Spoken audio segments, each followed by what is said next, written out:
जय श्री राधे। पूज्य श्री सद्गुरुदेव भगवान के चरणों में प्रणाम। भगवान के नाम की महिमा, भगवन नाम अष्टकम। यह प्रसंग कल्याण पत्रिका से लिया गया है। हे हरिनाम, मैं आपका सर्वतोभाव से आश्रय ग्रहण करता हूँ, क्योंकि आपका महत्व विचित्र है। देखो, समस्त श्रुतियों की मुकुटमणि रूप उपनिषद स्वरूप रत्नों की माला की चमचमाती हुई कांति के द्वारा आपके चरण कमलों के अंत भाग की अर्थात नखों की आरती उतारी जाती है और मुक्त मुनिगण भी आपकी उपासना करते रहते हैं। तात्पर्य, सर्व उपनिषदों के पुरुषार्थ रूप से प्रतिपाद्य एवं मुक्त मुनिकुल सेव्य आप ही हैं।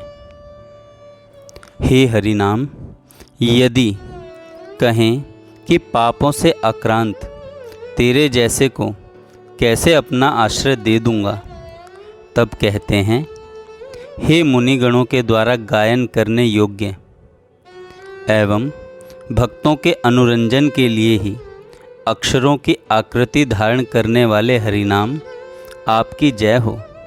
अर्थात आपका उत्कर्ष सदैव विद्यमान रहे अथवा अपने उत्कर्ष को प्रकट करें।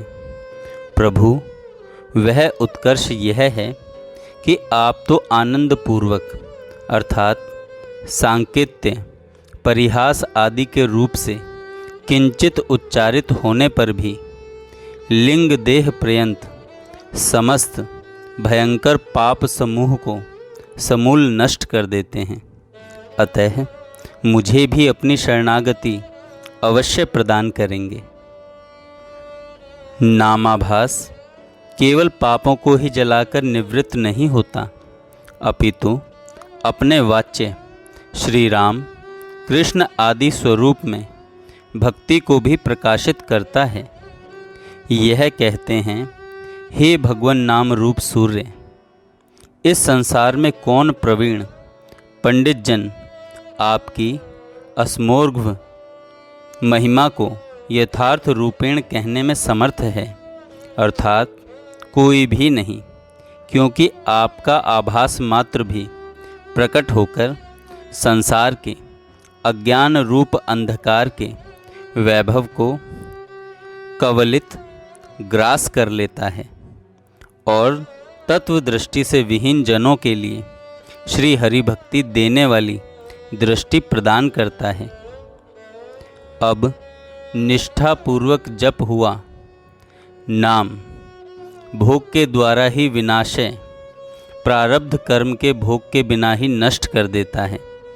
इस भाव को कहते हैं, हे नाम भगवन, जो प्रारब्ध कर्म भोगों के बिना ब्रह्म की अविच्छिन्न तैल धैरावत की गई साक्षात्कार की निष्ठा के द्वारा भी विनिष्ट नहीं हो पाता, वह प्रारब्ध कर्म आपके स्फूर्ति मात्र से अर्थात भक्तों की जीभ पर स्फूर्ण होने मात्र से दूर भाग जाता है। इस बात को वेद उच्च स्वर से कहता है। अर्थात ब्रह्म विद्या के साक्षात्कार से संचित एवं क्रियमाण कर्मों का नाश तो हो जाता है, किंतु फल देने के लिए प्रवृत्त पुण्य पाप रूप प्रारब्ध कर्म का नाश तो भोग से ही होता है, ब्रह्म विद्या से नहीं। परंतु वह प्रारब्ध कर्म भी नाम उच्चारण मात्र से विनिष्ट हो जाता है। इसमें वेद प्रमाण है। वह सब पापों से छूट गया और वह जन ही सब पापों से छुटकारा पाता है, जो भगवान के ऐसे नाम को जानता है। अब भक्तों के विचित्र आनंद देने के लिए अनेक रूप से प्रकट होने के कारण यह नाम भगवान विशेष दयालु है। इस भाव से कहते हैं, हे नाम भगवन, पूर्वोक्त रूप से अतकर्य महिमा वाले आप में मेरी प्रीति दिन दूनी रात चौगनी बढ़ती रहे। आपके अनेक स्वरूप इस प्रकार के हैं। हे अघदमन, हे यशोदानंदन, हे नंद सोनो, हे कमल नयन, हे गोपीचंद्र, हे वृंदावनेन्द्र, हे प्रणत करुण, हे कृष्ण इत्यादि। आपकी अतिशय दयालुता प्रसिद्ध है, अतः आपका ही आश्रय लेता हूँ। इस भाव से कहते हैं, हे नाम, आपके वाच्य एवं वाचक रूप से दो स्वरूप संसार में प्रकट होते हैं, अर्थात वाच्य शब्द से सच्चिदानंद विग्रह वाले परमात्मा के लिए जाते हैं और वाचक शब्द से श्री कृष्ण, गोविंद इत्यादि वर्ण समूह रूप नाम कहलाते हैं। इन दोनों के मध्य में पहले वाच्य की अपेक्षा दूसरे वाचक श्री कृष्ण आदि नाम रूप वाले आपको हम अधिक दयालु जानते हैं, क्योंकि जो प्राणी आपके वाच्य स्वरूप के प्रति अनेक अपराध कर चुका है, वह भी वाचक स्वरूप आपकी जिह्वा के स्पर्श मात्र से उपासना करके सदैव आनंद समुद्र में गोते लगाता रहता है। 32 सेवा अपराध तो नाम के द्वारा नष्ट हो सकते हैं, पर साधु निंदा आदि 10 नामापराध किससे नष्ट होंगे? इसके उत्तर में वे भी नाम के द्वारा ही नष्ट होंगे।